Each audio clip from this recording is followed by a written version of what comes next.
podcast. Touchdown Ram! Recovered by the Chargers. Touchdown UCLA! With USC great and NFL stud, Frostee Rucker. The Trojans back in front. And LAFB founder Ryan Dyrud on the Believe Podcast Network and LAFBnetwork.com. This is your destination for Los Angeles football. What is up, Los Angeles?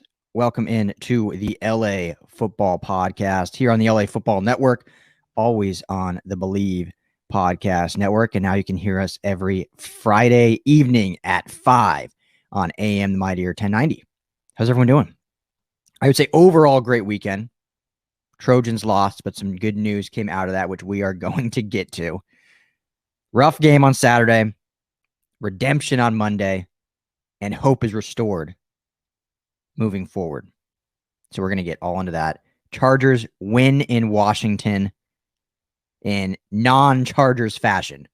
From what we've seen the Chargers do in the past, they did not do on Sunday, which was exciting about this new regime, this new team.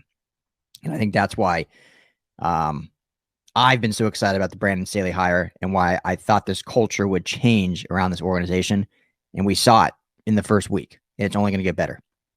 Rams, Matthew Stafford's debut. Couldn't have gone any better. Could it have gone any better? The dude balled out. 20 of 26 for 321 yards and 3 tubs. 2 of them bombs. Which is what this offense has been lacking. What we've been striving for. Man. Rams win big over the Bears. Jourdan Rodrigue is going to be joining me here in just a moment from The Athletic to talk about this Rams and Bears game. And then I'll break down the Chargers game and get into, if you haven't heard, you've had to have heard by now. Happened yesterday. Shocked, not shot. Well, yeah, kind of shocked. Everyone thought he would make it through the whole year. Clay Helton out as a USC coach. I will get into that. I was planning on just kind of, talk about the game I was at the Stanford game. Brutal loss, ugly, uninspiring. That was my title in the headline, in the article I wrote about it, just ugly and uninspiring. But now with Clay Helton out, we're going to shift and talk about some potential coaches. Donte Williams is your interim coach. We can talk about him a little bit. So that's how we'll end the show today. BetOnline.ag is the sponsor for the show, as it always is. One of the best gambling sites out there. With a new updated site and interface, even more odds, props, and contests. Like I said, BetOnline continues to be the number one source for everything football. Anyone win any money this weekend? Hit me up if you did. I was so busy. I'm in too many damn fantasy leagues. I like being in like 1 or 2. I have one dynasty league with the buddies of mine that we're on year, I think 5 now, 4 or 5. High stakes, big money. So I love that one. And I like doing like one regular season one. But I got hit up by so many people. And I'm not saying this to be, look at me, I'm popular, but got hit up by a lot of people. I always feel bad saying no. I turned down like 2 or 3 and I'm still in 5. It's just way too many. So I was, figuring that all out, just trying to at least I don't want to be that guy that doesn't set your lineup. And, that's just the worst guy. So I at least need to be active somewhat. So I just ran out of time and doing all of our content, podcasts. I was at the SC game, so there's all that going on. Doing stuff for Play Pickup, which is awesome. If you don't know Play Pickup, you'll see them on our site, do prop bets as well. Awesome new company we're partnered with. But anyway, I didn't have time to place any money on these games because I would have loved to win some money. But if you did, got to let me know. And if you did, you hopefully did it at BetOnline. Because if you head to the website, use your mobile device or desktop, sign up today and receive your 100% welcome bonus. Once again, that's 100%. They did 50%, I feel like, all this year. Now it's 100% welcome bonus. Double your initial deposit just for signing up. Don't forget to use the promo code NFL100. That's how you're going to get that 100% bonus. NFL100. BetOnline, the fastest and easiest way to bet on all your sports. BetOnline, your online sportsbook experts. All right. With that being said, let's go ahead and just jump on. Let's just get Jourdan in here. Obviously, she's one of the best with this Rams insight. Can't wait to get her perspective of what she thought about this game. And then we'll just dive into it. It's going to be a lot of fun. So here's my conversation with Jourdan. All right. Joining me now again Making it a monthly thing. Love it. Can't wait all season long. From The Athletic, the best beat writer in the business, Jourdan Rodrigue. What's going on? How you doing this morning? I'm doing well. We are back in it, folks. This is we're in week 2 now, and we've got a long stretch ahead of us. But Yes. Pretty excited. That was a really fun one. I think on Sunday night, and I think my ears are still ringing from how great that crowd was. So it was pretty cool to finally see fans back in the building. Oh yeah, what a statement by the offense as they got going. We'll get into that, but you mentioned it, the fans. I got to ask you because you were there all last year with no fans, and I know you're on a different side or in the press box, but you're in the stadium. What was the environment like? Was it because on TV it sounded loud? I had a buddy there too who said like, he had season tickets all at the Collie and now he's at SoFi and he's like, yeah, it just feels different here. But what was your impression of the crowd and the noise there? Yeah, so it's interesting because it's going to be probably a different sound than the Coliseum because it's got a roof on it. Now it's an open-sided building, but at that curved roof, it does contain some of that sound. And then obviously the in-game production is really good. And the crowd was rocking. It was a great crowd. It's funny. I think as time goes by, there will be more sort of maybe traditions or more like things that the crowd does to really get into it, including like a couple of crucial third downs and fourth downs. I think the defensive players were trying to get the crowd into it as much as they were into it in previous plays. And so those types of things, getting people ready to roll on when the Rams are on defense, and maybe a little bit quieter on when they're on offense. But Matthew Stafford just did not seem to have an issue with that at all. But it was a loud crowd. It seemed like everybody had a good time. Yeah, it was fun. I don't know if you watched the Monday night game last night. The Mannings had a segment. For those who didn't know, the Manning brothers, and they had like guests come on and they like broke the game, basically like what we all do on YouTube during games, but they're Peyton Manning, so they're a little cooler than us. Right. But the whole time it's like Peyton Manning was getting so mad at the Vegas fans. Like, I know. You're on offense. Be quiet. Like, look at what they're causing. So I think you're saying like Rams fans probably did that too. Just so much excitement, but it's like, all right, on offense, you want to hear pin drops. You want to be quiet. just it'll just take a minute. And I think everyone was so excited, and obviously it did not bother the offense at all. So, but yeah, it was funny. I think that I saw a tweet from one of our Raiders reporters, Vic Tafer. The one thing that I know this crowd would not do is there was an injury. Gerald McCoy had to go out on the card, and Vic Tafer said like the fans didn't even notice. They were like doing the wave when that happened. That was their own player. So I was like, okay, well, we didn't get, that's not, that I don't think is an issue here. I think that was maybe just obviously I don't think anyone would intentionally do that, but yeah, it was just third and fourth downs. You want to make sure that they're at their peak, and on defense, making sure that everybody gets loud. And then on offense, I'm sure everybody already knows this, but definitely more helpful to be quieter at that point. Yeah. So, helps a little bit out. So, I remember last thing I'll say about that. I remember going to games in Denver when Peyton Manning was quarterback, and you could see if it was like, so they would always be on the Jumbotron, like quiet, shh, do this. And everyone, like, it was known to be quiet. And there was times if it was loud, like you could see Peyton was getting pissed. Oh, he'd get mad. And then get pissed. Like, and someone said last night, a reporter who was in Indy for a long time said, when Peyton Manning turned around and motioned to the crowd to be silent, newborn babies in hospitals down across the county would stop crying. So it's like, yeah, that's at that level. You kind of want to get there at that level. Yeah, exactly. So we'll get there. First game. So if everyone's excited, I'm sure the beer was flowing. Everyone's just having a good time, but yeah, let's get into these players because we knew, and a lot of us, including yourself, had said many times, like, hey, none of these guys played a snap in preseason. So whether you think that's good or not, whatever side of the fence you win, it's still going to take some time to get on the same page. And, I thought it could maybe take a couple of games.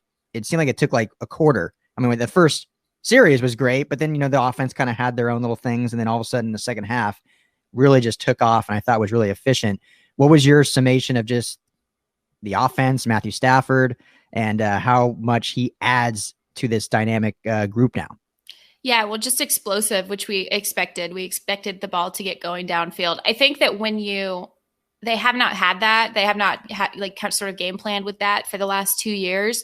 So that changes kind of the rhythm and the flow of things. And when you're not doing it live, but for that day, you do have to kind of get used to getting back into a rhythm. And so I think they want to make sure that they're, they can throw the ball all day with Matthew Stafford, clearly, and they don't necessarily need to establish the run to score these points if you can have the explosive pass downfield. But in a standard game over the course of a long season, they're going to want to have some sort of substance underneath that style via a little bit of the run, getting a little bit more of that run balance in. But in this case, it worked out for them that they didn't necessarily have to have that established. It resets some of the rhythm and the things that you do during the meat of the first quarter, during the meat of the second quarter, and when they were stalling a little bit on certain drives, had some issues in the red zone. So those types of things, like, that was what I was expecting. I don't think that it was ever going to be like a perfect game. Although Matthew Stafford pretty much played a perfect game. But at the same time, I think they want to even let him throw a little bit more than he did. He only threw the ball 26 times. And then I definitely think they want to run the ball a little bit more than they did. But when you have those explosives, you're getting looks that allow you to make those explosives happen through the air. You're going to take them, and you're going to, with Matthew Stafford, you're going to be aggressive. And then it's on the rest of the team to adjust. So it sets up some things, as great as they are, and certainly were one of the main reasons the Rams won that game. But at the same time, they do set up certain other scenarios. Like everything in football has a ripple effect. So on the one hand, your defense is getting back on the field really quickly. On the other hand, you're not establishing the run, so you're maybe not controlling the clock as much as you want to. So I think in the future, you're going to see a little bit more of a balance. I think they wanted to come out and be really, really aggressive, but I think you're going to see a little bit more of a balance, a little bit more when you have a quarterback like Matthew Stafford. You can pick your shots in that regard, where you can be mean with the clock to the other team. You can be mean in terms of sustaining those longer drives when you do have a quarterback like that. When you establish your run game, you could also give your defense a little bit of a break, I think. That would be good. But I'm definitely not knocking the explosive plays, because man, those were exciting. And especially that one to Cooper Kupp, watch them work on that through camp. And that's a play that I don't know that there's an answer for that play. So I would expect that they use that a couple more times down the stretch. Yeah. I mean, we saw it all through camp, and I think what's most exciting for me in seeing these explosive plays is we all anticipated it being Deshaun Jackson or Tutu Atwell having them. And then say we get Cooper Kupp and Van Jefferson with the big deep one. So it just shows that they can hit you from anywhere with any of these receivers. It's almost like a lack of a deep threat wasn't the issue. Yeah. Right. Yeah. Well, and I was going to say, when we had you on last year, you talked about how the plays were there. I mean, they were still drawing them up. There was times there were receivers open and Jared just didn't take them for whatever reason. And now we know Matt Stafford, he's not going to be shy. He's going to take those opportunities and obviously put the ball where it needs to go. And when you're wide open, it helps too. But it's exciting to see that they'll actually take them, and then the opportunity arises and it'll get utilized. So what's funny to me, and we talk all the time, Pro Football Focus, I love their statistics. It helps for people like us to be able to look into and see how they judge. Matthew Stafford, they had rated as the 11th quarterback. I don't know how you get much damn better than what he did. Every completion, I think his completion average was 13.4, 3 touchdowns, no picks, 20-26. How do you get any better than that? I know there's a lot of good quarterbacks that played this weekend, but 11th? Yeah, I don't know. I have no idea. To me, it looked pretty damn good. So yeah. I don't know. I'm not sure I'm not sure they would want much more from him than what he did. So yeah. I guess that's fine. Metrics in that regard is that's all fine and dandy. But in terms of the Rams' own measurements, I feel like they're probably not going to want much better from him than what he was able to do. I think they had a lot of fun out there for sure. Oh yeah, I don't know how to. I always like to look just out of curiosity, and I like to do it on a segment. I'm like 11th. There's guys in front of them that had multiple interceptions. I don't get. So it is what it is. But yeah, fantastic game from him. It's just fun to see him. I mean, him and Sean McVay, the chemistry and just how much fun they're having. You can just tell it's already a good marriage, and it helps when you go out and win. Let's talk about the defense a little bit, because I know some people were concerned. They're giving up long drives, but they ended up on the scoreboard they didn't give up a lot of points. They on that opening drive, that kind of bend but don't break, get the interception in the end zone with David Long.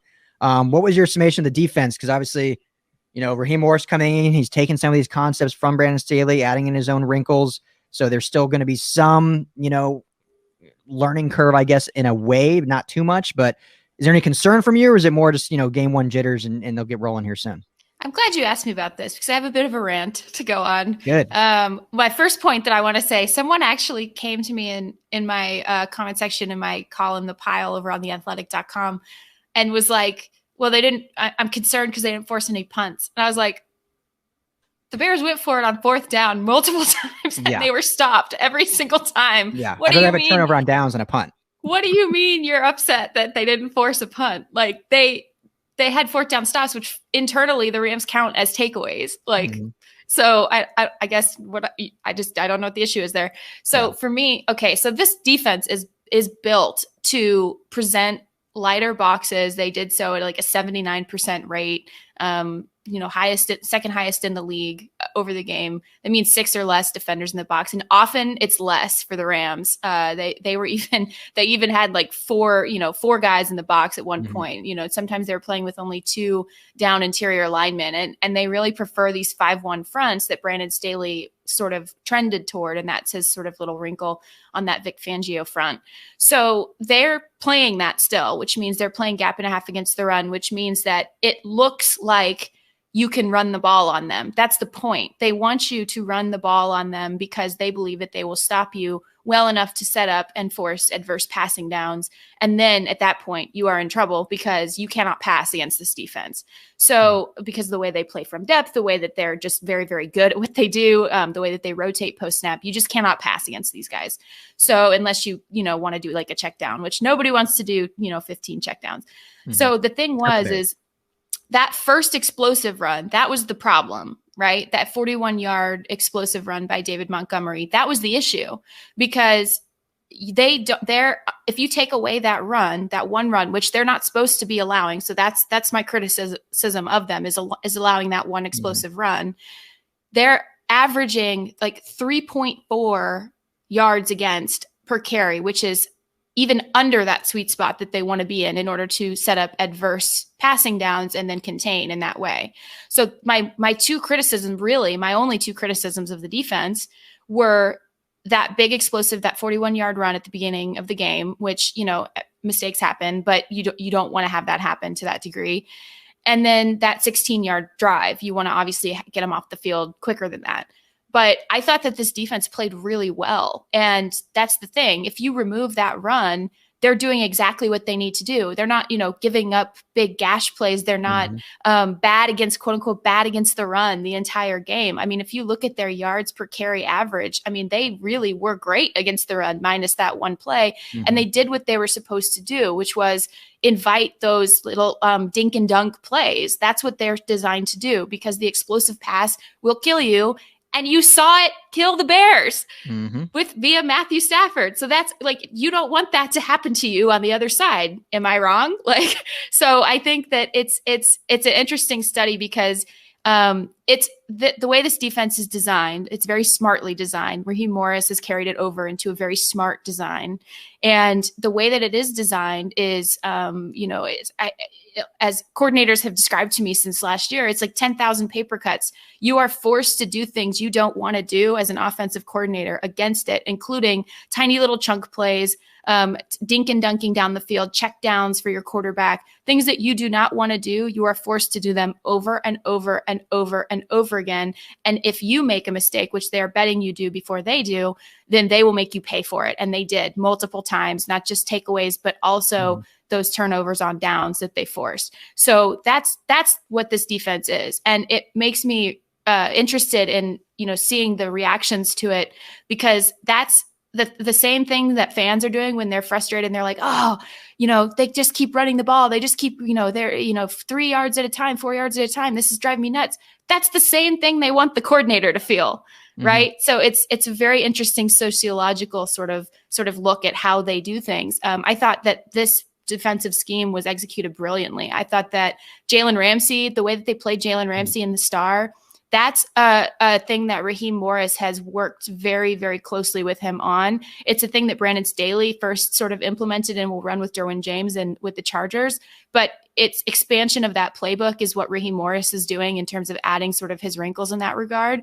And it is extremely smart and it was extremely effective. The way that they're playing Justin Hollins on the edge, but also giving him a little bit of versatility to move inside and outside. The things that they're doing when they have like a guy who's hurt up front in A'Shawn Robinson, who was back but not fully healthy. I just thought that it was really a very, very smart scheme. And so I definitely hear the, I'm concerned about them. I'm not at the moment. Like, I know it's too early to feel one way or another, but I think that they did pretty much exactly what they were supposed to do, minus, the explosive in that 16-yard drive or 16-play drive. I thought they did exactly what they were supposed to do. Yeah, I mean, and other than a garbage time touchdown, you give up 7 points. And I know the Bears aren't this like dynamic offense and you're rolling out Andy Dalton right now, but it's still an NFL offense. It's a Matt Nagy offense that's supposed to be an offensive guru when he was first hired. You hold the 7 points. And like you mentioned, without that 41-yard run, Montgomery finishes with like 65 yards on the game, right? On like 20 carries. So no concern, I think. And I think it was in your piece where this quote from Raheem Morris, which, you've had some phenomenal, always are great, but you've had some really good ones this offseason leading up to the season with some ones. I think one of them you said you've worked on for an entire year. Like I love stories like that. So great work on that. I don't know if I told you that Ryan. before, but the one about Raheem, and he said when he came in, because I think you were asking him, like, why was it that you wanted to just keep the same system instead of bringing in your own? And he basically said, like, why would I teach 30 guys something new when one person, me, can learn something new? Yeah. And you see that, and you see then now he can put his footprint on it, or his handprint, thumbprint, whatever you want to call it, fingerprint of his own on this defense with some little things here. But it's still the same thing that we've seen in the last year, and why it was so successful and why they were able to do so well as the ranked number 1 defense, aside from that last game in Green Bay. But who was a player? Because we know Jalen Ramsey, who, oh man, he was so that blow up, that tackle he had, so good. It was nuts. Yeah. Aaron Donald, obviously, is eventually going to get his. You're not going to keep him off the stat sheet for long. Eventually got a sack there at the end. But who was a player, and I probably know where you're going to go with it, but I'll ask, they kind of maybe surprised you. I know most of this team was turning the same starters, few guys in there differently, but who was a guy you're like, defensively, that is, you're like, man, this guy really played well. I know he had a good training camp, but we didn't know what we would see from him on an actual NFL Sunday, and he came and played really well. Who was that guy for you? Yeah, Kenny Young. And I think you knew I was going to say that for sure. Yeah. But when you asked me about like what sort of stamp Raheem Morris is leaving on this defense so far, Kenny Young is a like living, breathing proof of that, because Kenny Young, I mean, I think we've talked about it a lot before, had, kind of a baptism by fire last year. And this year, my understanding is that he sat with Les Snead for a long bit coming into this season and expressed himself to Les about, wanting to be a part of this team, in this current year, and wanting to be sure that he knew that this staff could count on him. And then he met Raheem Morris and just started to completely blossom. When Raheem and I were talking for that feature that you mentioned, he basically said Kenny Young has been sort of just, attached at the hip to Raheem in terms of showing up early, staying late, making sure he's putting all of the work in and all of the time in. And it shows. I mean, he's really started to come into his own, growing into his shoes a little bit more, as Raheem puts it. And the thing that allows them to do, last year, you saw a lot of 2 linebacker sets. They'd play in, maybe a 6-2, or they'd play in some of those lighter boxes, but they'd still have the 2 linebackers behind. Well, that's not what they want to do, preferably. They'd like to play with a linebacker who not only can get downhill when needed and sort of fill that gap space when needed, but also can move laterally, move horizontally in terms of containing those edges and coming in to help when needed.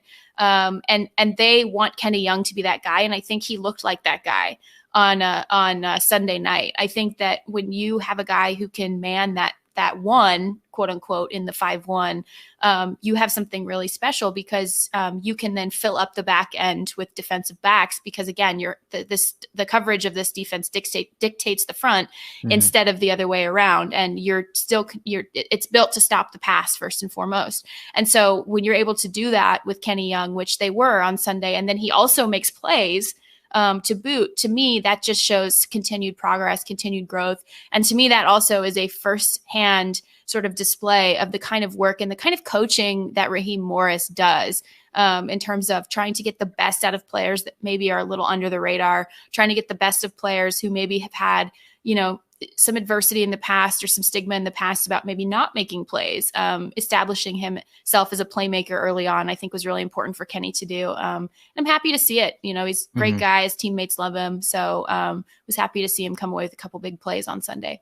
Absolutely. And I love his story, obviously being a UCLA product, but when he was traded back to the Rams, and the Rams obviously knew what they wanted in him and what they saw the potential there, but for fans, I'm sure it almost felt like a throw-in. Like it was like, all right, it felt like that draft day moment. Like, I want your picks and I want David goddamn Putney. Like they were just like, give me Kenny Young, throw him in there. And now here he is, the starting linebacker, and because he earned it, not because they had to give it to him, or they just didn't have depth, because they had 5 guys that probably could have started in those 2 spots, and making him the starter that no one really picked him to be the starter this year. So super excited to see his development, his growth, his continued strive on this defense. The other guy, and then we'll get you out here on this, the other guy that I thought had a great game, and I love his story also, is Justin Hollins, who, waived by the Broncos just because they have such depth at the edge position. And then obviously the relationship there with Vic Fangio and Brandon Staley, who was with the Rams at the time. And I'm sure that had to go into them claiming him. And now he's the starter outside of Leonard Floyd. I thought he played well in this game, and you can just see his length and his size is something that Raheem Morris probably covets. But what was your thoughts on him? And then I'll get you out of here on that. Yeah, I love the way that he plays. And I think they're trying to do some things. They're using him as sort of a problem solve piece too, because opposite Leonard, they did not really have much of a consistent answer last year at that other edge position, and teams would sort of capitalize on that. You saw sometimes when the 49ers would try to stretch them wide, they would go in that direction. Other teams would try to do that. But I don't think you can do that very well. Not, first of all, with Justin Hollins on that side, containing the way that he can, and then also getting pressure. But also Jalen Ramsey lining up outside of his right shoulder at times as well. I mean, that's crazy. Like, do not run the ball that way. Yeah, good luck. No, and then you can't run it the other way, because then it's Leonard and Aaron Donald on the other side. Yeah. Like, good God, like that's just terrifying to me. But yeah, he's really stepped up for them, and I think that one of the things that goes underrated about players is like, not necessarily if they're creating all the pressure themselves, like we see Aaron Donald do over and over again. Are you in the right place for your teammate to sort of help clean up what your teammate begins? And that's what playing alongside Aaron Donald does, and what you have to learn to get very, very good at is capitalizing off of opportunities that are when they're forced by that interior pressure, or when something changes. And Aaron Donald pretty much has rush autonomy. So getting that feel for how he does what he does, and then being where you need to be around it, that's an underrated quality that they expect from their outside linebackers. And I think Justin Hollins displayed that really nicely so far. Yeah, it's almost like that hockey vibe where an assist is just as good as a goal. Yeah. As long as the point gets scored. And a lot of guys take pride in the assist. And so that's what you want to see from this defense too. So exciting win. Just happy football is finally back. It was a long offseason. I mean, it's the same time every year, but it felt really long this offseason. Felt really long this offseason. Yeah. Felt real long. So we're finally back, Jourdan, in it. Great to see fans there. Rams fans showed out, and excited to see it all season long at the best stadium in the world. So Jourdan, keep up the great work as always. I really appreciate you being willing to come on with me throughout the season. So excited to talk to you again soon. Yeah. But keep up the great work, and we'll be chatting soon. Hopefully, we still need to grab that beer soon. I know. Now I've seen some of the tall cans they sell at SoFi, and I'm like, maybe I'll take a quick post game a lap just around, and I'll just like use your whole paycheck before I start riding. Maybe I'll just grab one of those with you, and we'll take a lap around, and then I'll. That'd be so fun. Yeah. Thanks for having me, Ryan. This is always so much fun, so I really appreciate it. Appreciate the work that you do. Appreciate that. Thanks so much. Enjoy your rest of your week, and I'm sure it's busy, and we'll talk to you again soon. Okay, have a good one. Take care. So I don't know if you guys have heard, but apparently former NBA player Lamar Odom may be returning to national professional basketball in Spain soon. Crazy. Apparently he's going to try out for Pau Gasol's team. He's been taking a new product he owes the credit to, and it's called Balance 7. Balance 7 is a pH balancing alkaline supplement drink. It's like vitamins or supplements in liquid form. So just 1 ounce a day, 3 times a day, and in a week, you'll see the effects. You can see how Balance 7 has helped. And right now, if you go to balance7.com and use the promo code BELIEVE, that's BLEAV, you're going to get $10 off their 32-ounce bottle. Solid promotion right there. The bottle lasts 11 days, which is the perfect amount of time to feel that pH balancing drink go to work. So you should see results in those first 11 days. Again, that's balance, the number 7, balance7.com. Use the code BELIEVE, BLEAV at checkout. Worked for me, worked for Lamar, and it can work for you too. All right, thanks as always to Jourdan Rodrigue of The Athletic. As I mentioned, that's going to be a monthly thing. So we'll have on the show once a month, which is awesome. That's kind of what I want to keep doing with the show is get, I like to think I know a little bit what I'm talking about, but I want to get these beat writers. They're fun to talk to. They have different perspective. If there's games I'm not able to attend, they are at all of them. So we want to have a rotating list of beat writers that we'll have on here often. So great win for the Rams. Fantastic. On to the Colts. We'll preview that game into the week. But let's get into this Chargers game. Chargers at Washington. Travel out. Bolt fans showed up, man. Bolt fans showed up. There was a lot of Chargers fans there. It wasn't like, over half, I don't think. But, I mean, for a morning, well, not really morning. I mean, morning for us, but obviously if you're there, it's afternoon. There's a lot of Bolt fans there. It's great to see. Great to see. And, of course, and this is the only thing I'm going to say about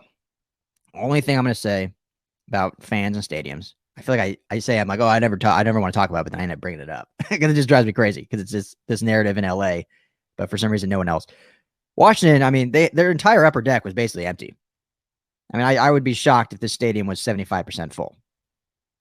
I mean, it was hard to see from just on TV because they don't pan out as much. But from what I could tell, the entire upper deck was basically empty. That's never mentioned. If that happened in LA for a Chargers game, whoo! People would be blowing up about that. Broncos-Giants game. A lot of orange in New York. A lot of Denver fans in New York. Kansas City Browns game. A lot of Browns fans traveled out to Kansas City. A lot of Browns fans. And then you get the Rams-Bears, and one of the first few tweets I see is, going to be more Bears fans than Rams fans? And I'm sure this week, when the Chargers host the Cowboys for their home opener, and I'll just say it, there probably will be 50% Cowboys fans because there's a ton that live here in LA. They don't even have to travel. They've been here. But I just hated how no other stadiums get talked about. All these other games I saw, and you're like, wow, look at all those opposing fans because it's a traveling league now. That's what it is. It's a traveling league. Every fan base, when the schedule comes out, picks 1 or 2 games a year to travel to. And people move a lot more now than they used to 20 years ago. So you have transplants all over. Anyway, let's get to the game. Justin Herbert looked like no regression. It's game 1. We're not going to overreact, but he looked great. Finished as the 4th ranked quarterback, according to Pro Football Focus, which, again, their measurables are always subjective. But, hey, it's not a bad thing to finish. He finished 31 of 47 with a 66% completion percentage, 337 yards, 1 touchdown, did have the 1 interception, which, wasn't totally his fault, but it came at a very poor time as they're driving down the field. But the defense got the ball right back, and we know what happened after that. Or if you don't know what happened, I'll break it down for you real quick. So the end of the 4th quarter, we're getting down, or, midway point of the 4th quarter. Chargers are down, driving. The whole game, their drives were very methodical. You can see this Saints offensive influence already on this team. It's methodical. It's efficient.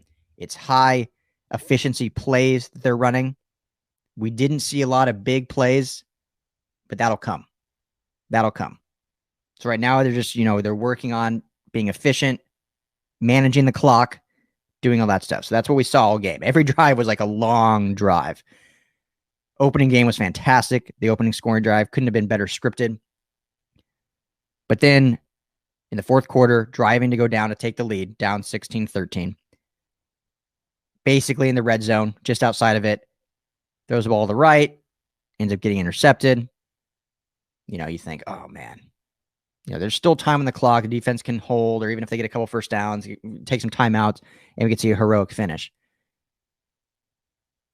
Defense gets the ball right back. Turnover. Fumble.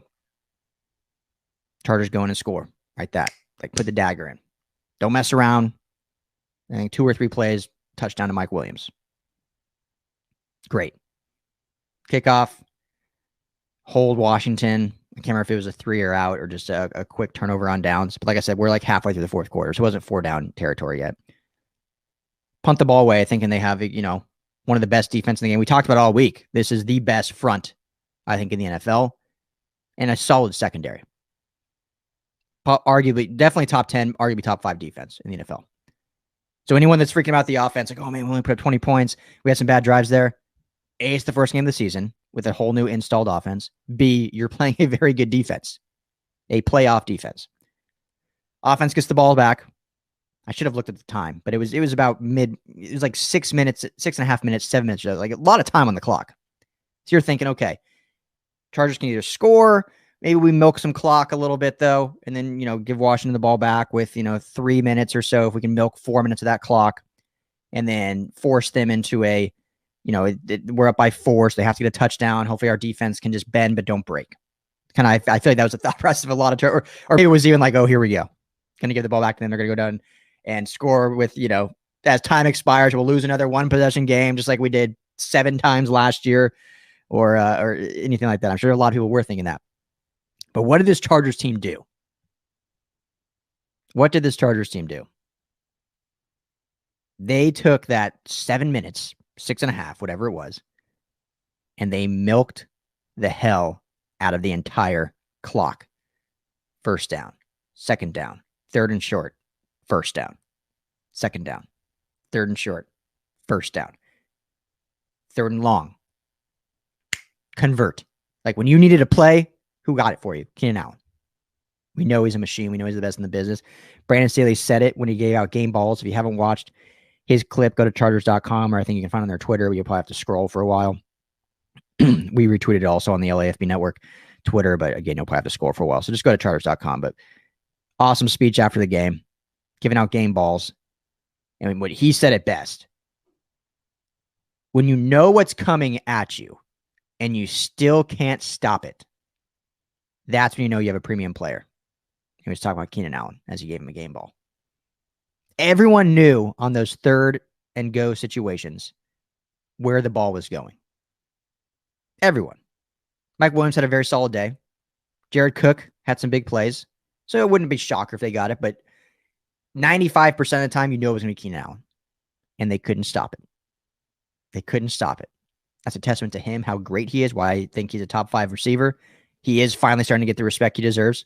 I think we're past the point of saying he doesn't get any respect, because we've been clamoring for it, and he is finally starting to get talked about in those circles, as he should. But he had some big conversions. So the Chargers keep marching down. Every third down they convert, they milk the entire 7 minutes off, get down in the red zone, and are able to beat victory formation. And in the game 2016. Never gave the ball back. That is the new brand of Charger football. And there's nothing more demoralizing to another team than having 7 minutes left in the game, down by 4, and not able to get the ball back. 7 minutes. Half of a quarter. And you can't get the ball back to give your offense a chance. That's exciting, guys. I mean, if you didn't watch the game and you see the score, you say, oh, cool, we won. Yeah, but yards weren't fantastic. Yeah, we let them drive a lot. No, be excited about the way that game ended. Chargers turn it over. Defense gets it right back on the next play on a turnover. Chargers score on that possession. Defense holds. Chargers get the ball back with half a quarter and run the entire clock out. That's the future of this team, guys. They got a big test coming up this weekend at home for the home opener at SoFi with Dallas, who lost to Tampa but played a very good game in Dak's return from injury. So they're going to be a formidable opponent. As I said, most likely going to be, half and half fans. It's not going to be shocking. I'm sure someone will try to make it a story. Shouldn't be. It's the Cowboys. But big test. But we'll get to that later in the week. Right now, we just got to revel in this one because this was a great win. This is a really solid win against a very good opponent. I know Ryan Fitzpatrick was hurt, so I'm sure some detractors will bring that up, but you got to remember this team is still learning, still cohesion, getting that cohesion, I mean. It's a brand new defensive install, brand new offensive install, new special teams. But hey, the special teams didn't cost us anything. Tristan Vizcaino made all his kicks. No missed kicks. Extra points and field goals all made. No big plays on special teams. I didn't really have any big returns, nothing game-changing. That's improvement. When you can say, when we're not talking about the special teams because nothing really happened, that's a great thing. Yeah, we'd love to talk about big returns or game-winning field goals or that, but you'd rather just not talk about it at all. Let's not bring up special teams because that means nothing bad happened. And we haven't had that in a long time. So that's great. Last thing I want to talk about this game, because we have to talk about the offensive line and Rashaan Slater. The entire offensive line played great, but I want to highlight Rashaan Slater, who played absolutely fantastic. Rookie debut. Year off last year. Didn't play with COVID going on at Northwestern. Took a year off. Drafted. Knew he was going to be good. Highly touted. We were all stoked by it. Has looked good in training camp. Looked good in, well, I didn't really play preseason, but looked good in training camp. Had some great matches with Joey Bosa. But people would be lying if they told you they expected him to be as dominant as he was in his first ever NFL game going up against Chase Young and Montez Sweat. The dude was fantastic. Superstar in the making. I know it's one game, so we need to pull the reins back a bit. But this one game was against two of the best pass rushers in the game. And he not only held his own, he put out, showed up. Chargers fans, you got to be excited. Got a mainstay at quarterback. Just got a high-profile, legit center. And now you have the left tackle you've always needed for the next 12 to 15 years. And he's showing out. The offensive line as a whole, we talked about there was going to be some growing pains. Everyone's got this. None of these five guys have ever played together. It's not like three have and you got two newbies. No, all five guys have not played together. So there's going to be some time getting to know the check with me's, the calls Corey Linsley's doing, getting everyone on the same page. You wouldn't have known that this week. Would not have known. Oday Abushi played great. Matt Filer played great. Obviously, Lindsey. Talk about Rashaan Slater. Brian Bulaga, bless his heart. Hurt again. Back acting up. Worst case scenario for fans. Storm Norton comes in. Balled out. Stepped up for the moment. Played great. You wouldn't know you had your backup right tackle in there. And it helps when you have a quarterback like Justin Herbert that can evade pressure and, get the ball out where he needs to. But the fact the offensive line wasn't the Achilles heel of this offense in their first ever game together with a rookie left tackle, with a former XFL player at right tackle, going against the league's #1 defensive line. Guys, get excited. You need to be excited. Because I knew this team would be good. I've called it all along. I think they're going to be a playoff team. I called them winning this game. I thought they would win this game. But in the fashion they won it, and I know it wasn't a blowout. It was a 4-point win. But winning it at the line of scrimmage, in the trenches, winning it by running the game out with half a quarter left, winning it with 0 special teams mistakes, that's the building blocks you want to become dominant. Because you keep stacking bricks on that foundation, that's where you become one of the top teams in the NFL. And they did that in week 1. It's only going to get better. And if they lose against the Cowboys, it's not the end of the world. We'll get into the I haven't even thought that far ahead yet to truly break it down and preview it. I feel good about it. The secondary is going to get a big test against that receiver core, who put up numbers against Tampa. Helps when your quarterback throws 60 times, but we'll get into that later in the week. So anyway, enjoy this win, Chargers fans. Revel in it. Revel in it. Great win. Your team is 1-0. Unfortunately, the entire AFC West is 1-0. Like I mentioned with the NFC West. Also all 1-0. NFC West, I think by far is the best division in football. I don't think anyone can question that anymore. Especially how dominant all those wins were.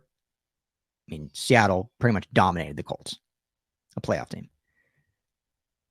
The Rams obviously dominated the Bears, who I don't think anyone gave them a shot, but they were a playoff team last year. Arizona dominated. Kyler looked great. Chandler Jones, 5 sacks.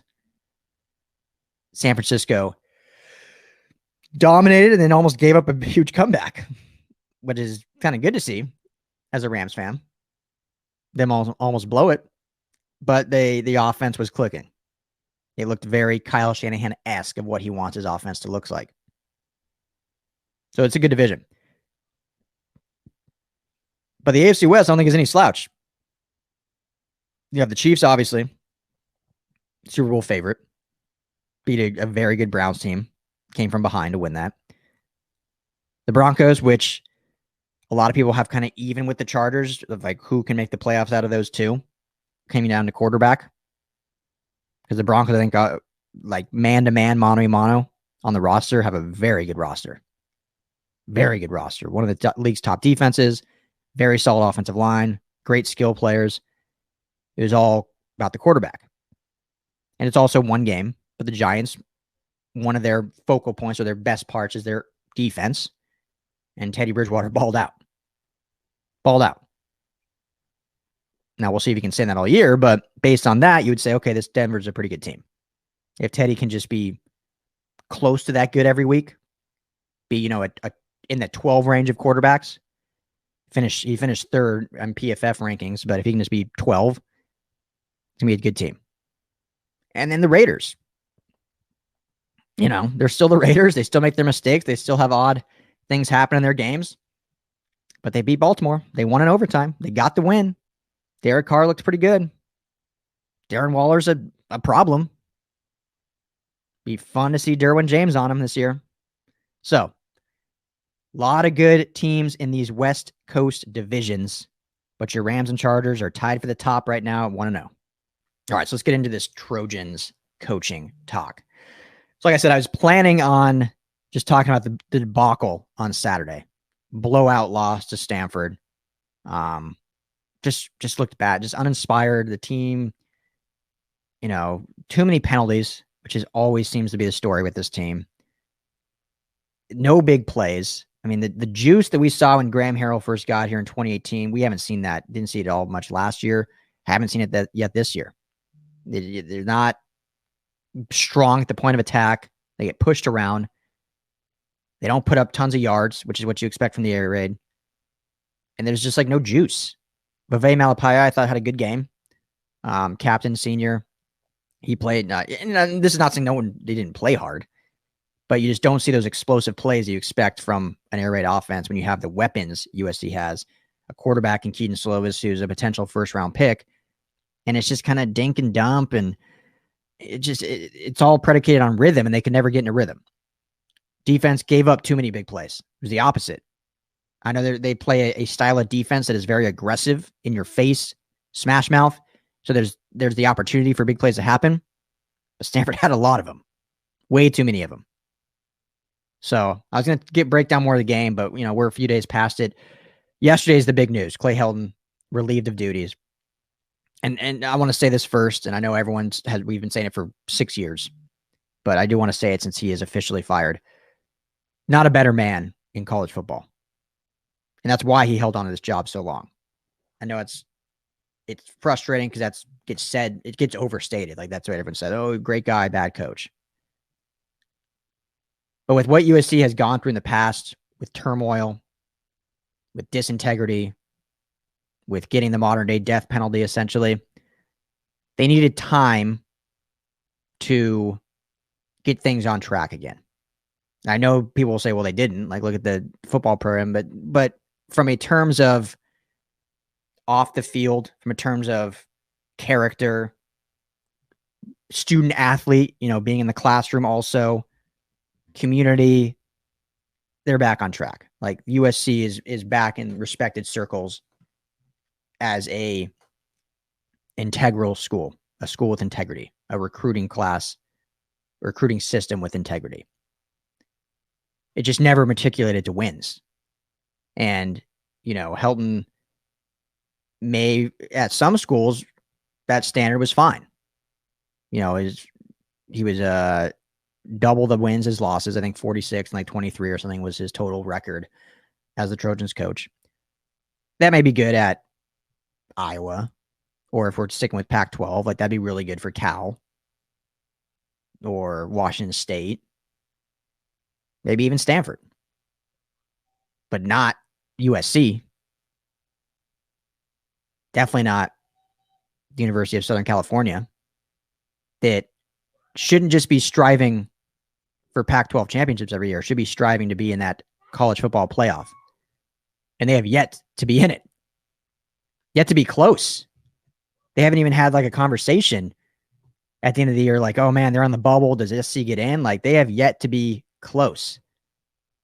Their best season came with 3 losses, but they ended up winning the Pac-12, going to the Rose Bowl in that one of the best college football games, I think. I don't know why it doesn't get talked about more, but that Penn State, USC, Sam Darnold, Saquon Barkley showdown at the Rose Bowl, there was a shootout that the Trojans ended up winning. That was kind of his best game and best season. And it was still a 3-loss season with a blowout loss to Alabama to start the year. Blowout loss. So unfortunately, his tenure will go down as a very failed tenure. But you're a coach for USC. You've got a microscope on you. You've got to win. So I'm sure he will go on elsewhere, whether it's as a head coach at a smaller program or as a coordinator, and still have success. Again, when you're a guy of the character and quality he is, you're going to bounce back on your feet. So, hey, we wish nothing but the best for Clay Helton. It was time. It was time for a while. So this is the absolutely right move. It came too late. It should have just came after last season. They should have just started fresh going into 2021. I know they went 5-0 in conference, but they got beat pretty bad by Oregon in that conference championship game. And that should have been enough. It's hard to fire a coach when you go, 5-1 and just lose the last game. It seems knee-jerk. But from everything we knew from the 6 years prior, or the 5 years prior, and then plus last year, the 6th year, that should have been enough to say, you know what, let's go in a different direction. But it's hard too when they just brought in a really good recruiting class, and you're in those living rooms and you're the guy. I get it, but I knew I had a good feeling, and talking to people I know, and especially with Frostee, that he basically had a death sentence this year. That's kind of a harsh way to put it, but without winning a Rose Bowl game or getting the playoff, he wouldn't be back next year. Now, many people thought he would survive this season regardless, but after Saturday's debacle and just the same old song and dance, it was time. And honestly, I think they can still turn this around. So before I get into a couple coaching candidates, I want to talk about Donte Williams. If you don't know Donte Williams at all, Frostee sat down with him one-on-one last year. You can go to our YouTube page. It's under the Take Back the West playlist. And he has a good 30-minute conversation with him. So that's, if you want to get to know him, who he is, where he's from, what he's about, that's a good indicator right there. You can see a face-to-face interview. But one of the top recruiters in the nation, which is why he's brought in, and which is why this recruiting class went from 2020 ranking 77th to the 2021 class ranking 8th or 7th. No disrespect to Clay Helton, but that wasn't him. That's Donte Williams. 100%. Kudos to Clay for bringing him in, adding him to his staff, making sure that he knew his deficiencies and helping correct that. But Donte Williams is the driving force behind this new recruiting upper echelon where they should be. USC can sell itself, but that's such an old narrative now because every college has something to sell now. 20, 30 years ago, USC sold itself. You say, hey, you want to come play in Hollywood? Look what we can provide you. We have the best facilities. We have great football history. You're in LA. Now so many schools can do that. So I hate that. Well, USC just sells itself. No. Look at all the top premier schools. They all have great facilities. They all have awesome sponsorships. They all have cool uniforms. Now with flying, you're not taking a bus everywhere anymore. You can fly anywhere in the country pretty easily. And now with the new NIL, where players can earn based on advertisements and sponsorships. I mean, you can get that anywhere. And we know from last year, 2020, that the world's gone remote. You can be anywhere in the world and do things now. So I don't like that. The USC sells itself. It is up there with one of the schools that quote unquote sells itself, but that's not it. That's not the only thing. It's like you can just walk into the room and like, oh, University of Southern California's here. They're going there. It's just not anymore. And that's not discredit to USC. I know they haven't been the winning culture, but that's just, even if they were a dominant football program, that wouldn't be the case anymore. It just sells itself. A lot more goes into it. You have to really recruit. And that's what Donte Williams does, and does so well. And that's why its recruiting class turned around so quickly. Now, Howie is a coach. He's a phenomenal cornerback coach. That's what he is for USC. He was the head of recruiting and cornerback coach. Never been a coordinator. So now he will be the head coach. So I really am excited to see what he does for the rest of the season, because I truly believe that he will be given a fair shot. I know Mike Bone in his presser basically said they're looking all over the country. They've got a short list already of names, which I'm going to get to. But I believe they're not going to mess this up like they did with Ed Jourdan, where if Donte Williams finishes the year, let's say they win out. They change the culture a little bit. They look more smash mouth. They fix things on offense. And let's say they win out, go to the Rose Bowl, and depending how other things shake out, even have a shot at the playoff. Or at least are in that conversation, or finish, top 15. They may just keep Donte as the guy. I don't think this is he's in, unless he doesn't want it. He may like being focused on recruiting, coaching his group, and not want to be the head of a major university. I don't know for sure if he wants that. I don't know why he wouldn't. That's kind of what all coaches strive for. But I think he'll get a fair shot. I really do. And it'll be exciting to see how he does and how he's able to turn this team around very quickly as they travel up to Washington State, who a much lesser team, but it's a conference game. Anyone can beat anyone. It's up in Washington. It's an away game. A lot of turmoil now. They're all thinking about this coaching change and lots going on. So it'll be a true test seeing how he gets this team focused and ready to roll on Saturday against Washington State. But if he can finish out the year strong, I think he'll have a good shot at retaining this job. Because I like Donte Williams a lot. I know my co-host Frostee Rucker loves him. We're going to try to get him on the show here soon. I know right now it's crazy because it literally yesterday was announced. But we'll do our best to get him on, talk about this transition. But if he's not the guy, whether he finishes strong or not, if they decide they want to go out where, and hopefully he'll stick around as a recruiter and stick on the staff, I want to quickly talk about two guys that are my favorite. I know you've seen all the lists that have come out. Bruce Feldman, Pete Thamel, all these college guys have put together a list, which has been the same list for like 3 years. Every year is the same list. Like, okay, if they fire Clay Helton, here's the guys they should go after. But my two favorite, I'll end with my absolute favorite. But Matt Campbell's who I'll start with. Iowa State coach. One of the rising coaches. You can't even call him that anymore. He's arrived. Like, Iowa State is relevant, which is, it reminds me of like Chris Peterson, who made Boise State relevant. I know Iowa State's in the Big Ten, more premier, it's a Power 5 conference, whereas Boise was, I think, in the WAC at the time. Now they're in the Mountain West. But they were relevant every year under Chris Peterson. I mean, they beat Oklahoma in the Fiesta Bowl. That's the sign of a good coach. When you make a lesser program relevant, I don't care if you're in the college football playoff, you're Boise State. You're Iowa State. You're relevant. Last year they won the Fiesta Bowl. Finished 9-3. Started his career at Toledo and has since 2016 been at Iowa State. His first season was a losing season. Obviously, you're taking over a bad program. Hasn't had a losing season since. 8-5, 8-5, 7-6, 9-3, and then this year they started off 1-1. 3-time Big Ten Coach of the Year. Overall coaching record of 71-44. He's turned down offers from the NFL. Highly touted name to stay at Iowa State. I don't think he turns down USC. I think he wants to stay in college regardless. That's why he turned down the NFL. But, he's a high character guy. He's a good recruiter. They've turned out some actually good NFL talent there at Iowa State now. And they're relevant. That's the biggest thing to me. I know it's a Big Ten school, but it's Iowa State. You're not kidding anyone. It's Iowa State. Try recruiting to Iowa. Sioux Falls, Iowa.